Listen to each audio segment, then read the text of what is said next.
नमस्कार बंधु आमी सन्दीप बाग आपनारा देखছেন सन्दीप बाग फर यूट्यूब चैनल आशा करছি বন্ধুরা সবাই ভালোই আছেন।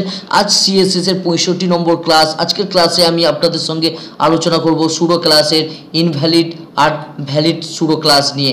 বন্ধুরা এই ইনভ্যালিড ও ভ্যালিড সুডো ক্লাসটি বিভিন্ন ফর্মে ডাটা ভ্যালিডেশনের জন্য ব্যবহার করা হয়। যেমন ইউজাররা যখন কোনো ফর্মের ইনপুট করে তখন ইউজার সঠিক ডাটা দিচ্ছে কি না, যেমন ইমেল আইডির জায়গায় যদি সে মোবাইল নাম্বার লেখে তাহলে ব্রাউজার সঙ্গে সঙ্গেই তাকে দেখাবে যে এটি ইনভ্যালিড। কীভাবে দেখাবে? রেড কালার হয়ে যাবে। এইভাবেই ইউজার বুঝতে পারবে ফর্মের ভিতরে আমি সঠিক ডাটা ইনপুট করছি না, তাই ফর্মটি সাবমিট হচ্ছে না বা রেড কালারের দেখাচ্ছে। এটি আপনারা কিভাবে করবেন? যেমন ফেসবুকে অনেক সময় আমরা অ্যাকাউন্ট করার সময় যেমন এখানে বিভিন্ন জায়গায় ক্লিক করার পর বাইরে যখনই ক্লিক করি তখন ব্রাউজার আমাদের দেখাচ্ছে দেখুন রেড কালারের বর্ডার দিয়ে, যেখানে আপনাকে কিছু ইনপুট করতে হবে, না হলে আপনি কিন্তু সাইন আপ করতে পারবেন না। এটি কিভাবে করবেন? যেমন এখানে একটি লগ ইন বক্স তৈরি করে আপনাদের দেখিয়েছি। যেমন এখানে দেখুন ইমেল দেওয়ার জায়গা বা ইমেল লেখার জায়গা, এখানে যদি আমি এ তিনটে এ লিখলাম, বাইরে ক্লিক করলাম, দেখুন রেড কালারের দেখাচ্ছে। এরপর আমি @ দিলাম, দেখুন বাইরে ক্লিক করলাম কিন্তু তবুও রেড কালারের দেখাচ্ছে। এরপর আমি জিমেইল বা ইয়াহু বা রেডিফ লিখলাম, বাইরে ক্লিক করলাম, দেখুন এটি কিন্তু গ্রিন কালারে দেখাচ্ছে, কারণ এই ফিল্ডে আমি একটি সঠিক ভ্যালিড ইমেল আইডি বসাতে চলেছি বা বসিয়েছি, ব্রাউজার বুঝতে পারছে। এরপরে আমাদের ডোমেন বসাতে হয়, তার জন্য ডট দিতে হয়। দেখুন ডট দিলাম, দেওয়ার পর বাইরে ক্লিক করলাম কিন্তু ইনভ্যালিড বলছে, কারণ ডোমেন নেম বসানো হয়নি। আমি এখানে ইন বসিয়ে দিতে পারি। দেখুন সিওএম বসালাম, সিওএম লেখার পর আমাদের ইমেল আইডিটি সম্পূর্ণ সঠিক কমপ্লিট। এইভাবেই আমরা ইনভ্যালিড ও ভ্যালিড ডাটাকে ইউজারকে বোঝাতে পারি, যেটা আপনি লিখছেন বা ইউজার যেটি লিখছে সেটি ভ্যালিড না ইনভ্যালিড। এটি আমরা কিভাবে দেখব, চলুন আপনাদের দেখিয়ে দিই কিভাবে আমরা ফর্মে ভ্যালিড আর ইনভ্যালিড সুডো ক্লাসকে ব্যবহার করব। চলুন এটি কেটে দিলাম, এটিও কেটে দিলাম। আর আপনারা যদি আগের ক্লাসগুলো না দেখে থাকেন অবশ্যই আপনারা ইউটিউবে সন্দীপ বাগ লিখবেন, লিখে সার্চ করবেন, আপনাদের সামনে এরকম চ্যানেল আসবে, এখান থেকে সাবস্ক্রাইব করে নেবেন, চ্যানেলে প্রবেশ করবেন, প্লে লিস্টে যাবেন, আপনাদের সামনে HTML এবং CSS এর ক্লাসগুলো সাজানো আছে, ওখান থেকে আপনারা দেখে নিতে পারেন। মিনিমাইজ করলাম, মিনিমাইজ করার পর এটিও মিনিমাইজ করলাম। এখানে দেখুন আপনাদের সুবিধার জন্য আমি ইন্ডেক্স নামে একটি ফর্ম তৈরি করে রেখেছি, যেটি HTML কোড আছে। এটি একটি CSS এক্সটার্নাল CSS ফাইল। তো এটির উপর রাইট ক্লিক করলাম, HTML file edit with notepad ++-A open করে নিলাম। এখানে দেখুন আমি একটি ফর্ম তৈরি করেছি। চলো তার আগে আমি এটিকে ওপেন করে আপনাদের দেখিয়ে দিই। দেখুন একই ফর্ম, এর উপরই আমরা কাজটা করব। এখন আমরা এক্সটার্নাল স্টাইল শিট, এটিকেও রাইট ক্লিক করে এডিট উইথ নোটপ্যাডে ওপেন করে নিলাম। দেখুন এটি কোড আর এটি হচ্ছে এক্সটার্নাল CSS ফাইল, যেটি আমি অলরেডি এখানে তৈরি করে রেখে দিয়েছি আপনাদের বোঝানোর সুবিধার্থে, তাড়াতাড়ি যাতে আপনারা বুঝতে পারেন। তো বন্ধুরা এখানে আমি কিছু কোড লিখেছি, এগুলো আপনারা জানেন বেসিক কোড, এ নিয়ে আমি বিস্তারিত আলোচনা করছি না। আমি এখন আপনাদের ইনভ্যালিড আর ভ্যালিড সম্পর্কে আলোচনা করব। আমরা সরাসরি ইমেলের উপর ভ্যালিডেশন দেব, তাই ইনপুট টাইপ বা টাইপ যে অ্যাট্রিবিউটস আছে একে আমরা কল করব। তো রাইট ক্লিক করলাম, রাইট ক্লিক করে কপি করে নিলাম।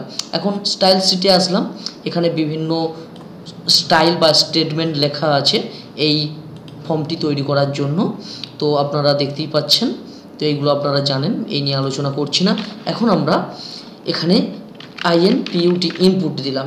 ইনপুট দেওয়ার পর আমরা থার্ড ব্র্যাকেট শুরু করব, থার্ড ব্র্যাকেট শেষ। যেহেতু ইমেলকে কল করব তাই এটি পেস্ট করে দিলাম। দেখুন টাইপ ইকুয়াল টু ডবল কোটের মধ্যে ইমেল লিখেছি, কারণ এটি আমরা অ্যাট্রিবিউটসকে কল করছি, অন্য কোনো ফিল্ডকে কল করছি না। তারপর সুডো ক্লাস ব্যবহার করব, তাই আমরা এখানে কোলন দিলাম। কোলন দেওয়ার পর এখানে ইনভ্যালিড, আর ফর্মে সাধারণত ইনভ্যালিডটাকেই বেশি গুরুত্ব দেওয়া হয়, তাই প্রথমে আপনাদের ইনভ্যালিড দেখাচ্ছে, INVALID ইনভ্যালিড। কার্লি ব্র্যাকেট শুরু, কার্লি ব্র্যাকেট শেষ। এর ভিতর আমরা স্টেটমেন্ট লিখব, কি লিখব? Border, BORDR border. বর্ডার লেখার পর কোলন দিলাম। 1 pixel SOLID solid space red. যদি কেউ ইমেলের ভেতর সঠিক ইমেল আইডি না দেয় তাহলে বর্ডারটা রেড কালারের যেন দেখায়। চলুন ফাইলে আসলাম, সেভ, ব্রাউজার ওপেন করলাম, রিফ্রেশ করলাম। এখন ইমেল দেব, ধরুন SNDPBAG, দেখুন বাইরে ক্লিক করলাম, রেড কালারে দেখাচ্ছে। এরপর @ দিলাম, দেখুন বাইরে ক্লিক করলাম, রেড কালারে দেখাচ্ছে। জিমেল, জিমেল লিখলাম, বাইরে ক্লিক করলাম। @এর পর জিমেল লিখলাম, ব্রাউজার বুঝতে পেরেছি এটা সঠিক একটি জিমেল। এরপর আমি ডোমেন নেম দেব ডট, তারপর ক্লিক করলাম, রেড কালার। এখন ডোমেন দিলাম ইন, দেখুন বাইরে ক্লিক করলাম, নিয়ে নিয়েছে। যদি কম দিই COM কম, দেখুন বাইরে ক্লিক করলাম, তাহলে এটি ইনভ্যালিড নয়, এটি ভ্যালিড। আর আমরা যদি এখান থেকে কেটে দিই, দেখুন বাইরে ক্লিক করলাম, এটি ইনভ্যালিড। এর ফলে ইউজাররা বুঝতে পারছে। বা এটি আমরা না দিয়ে আমরা বক্স শ্যাডো ব্যবহার করতে পারি। দেখুন এখানে BOX box shadow, box shadow colon দিলাম, box shadow 1 pixel 1 pixel 1 pixel আর রেড কালারের দিলাম। ফাইলে আসলাম, সেভ, রিফ্রেশ। দেখুন এখন দেখুন বাইরে ক্লিক করলাম, দেখুন বক্স শ্যাডো ব্যবহার করছি। এইভাবে আপনি আপনার মতন ইউজারকে বোঝাতে পারেন ফর্মের ভ্যালিডেশন দিয়ে বা ইনভ্যালিডেশন দিয়ে। চলুন এখন যদি ভ্যালিডেশন দিতে চাই সেক্ষেত্রে কি করব। যদি কেউ সঠিক ইমেল আইডি দেয় সেক্ষেত্রে কি হবে, সেক্ষেত্রে আমরা নিচে আসলাম, আসার পর INPUT ইনপুট লিখলাম, লেখার পর আমরা যেহেতু ইমেলকে কল করব তাই ইমেল অ্যাট্রিবিউটস নেব। চলুন এটিকে কপি করে নিই, কপি সিলেক্ট করে রাইট ক্লিক করে কপি পেস্ট করলাম। পেস্ট করার পর এখন কোলন দিলাম, ভ্যালিড লিখব, VALID ভ্যালিড। ভ্যালিড হলে কি কালার দেখাবে, যদি সঠিক কোনো ইউজার ইনপুট করে সেক্ষেত্রে সবুজ কালারের দেখাবে।